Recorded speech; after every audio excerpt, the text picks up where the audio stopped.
The Columbus Blue Jackets recently found themselves at the center of an unexpected media moment, and it all started on the Bill Simmons Podcast. Bill Simmons, sports writer, media entrepreneur, and founder of The Ringer, is one of the most influential voices in sports media today. During a segment answering a fan mailbag question about the most irrelevant franchise in professional sports, Simmons didn't hesitate. His choice? The Blue Jackets. Simmons spent about 2 minutes laying out his reasoning, highlighting the team's struggles since joining the NHL in 2000. He referenced a history of underperformance and lack of playoff success. Of course, a few of his points were slightly off. The Blue Jackets have actually won 2 playoff rounds in 2019 and 2020, and didn't sweep the Florida Panthers, but the Tampa Bay Lightning in 2019. Simmons also didn't account for the tragic deaths of Johnny Gaudreau and Matisse Kivlienieks, events that have deeply affected the franchise. Still, the core of Simmons' point resonated with some fans. While the Blue Jackets have some bright young stars and potential for the future, the team has largely struggled to make a consistent mark in the NHL. That's when things took an unusual turn.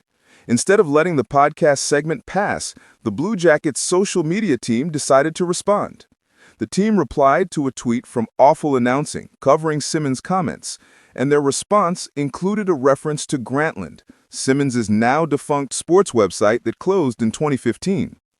Grantland, while shuttered, was widely respected in the sports media world, and its closure was considered a shock at the time.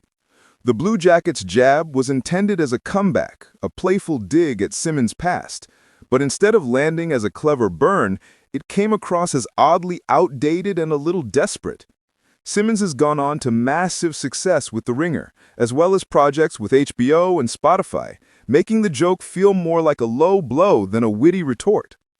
The situation highlights what's often called the Streisand effect. By attempting to defend themselves and fire back at a critic, the Blue Jackets' social media team unintentionally drew more attention to Simmons' original comments. The tweets spread quickly, with many fans and media observers questioning why the team even engaged, ultimately amplifying the original critique rather than diminishing it. It's a lesson in social media strategy for professional sports teams. Sometimes the best response is no response at all. For now, the Blue Jackets find themselves trending not because of their play on the ice, but because of a social media misstep that left fans shaking their heads. And as for Bill Simmons, he remains untouchable, a reminder that not every jab requires a comeback, especially when your critic has a career trajectory that's still climbing.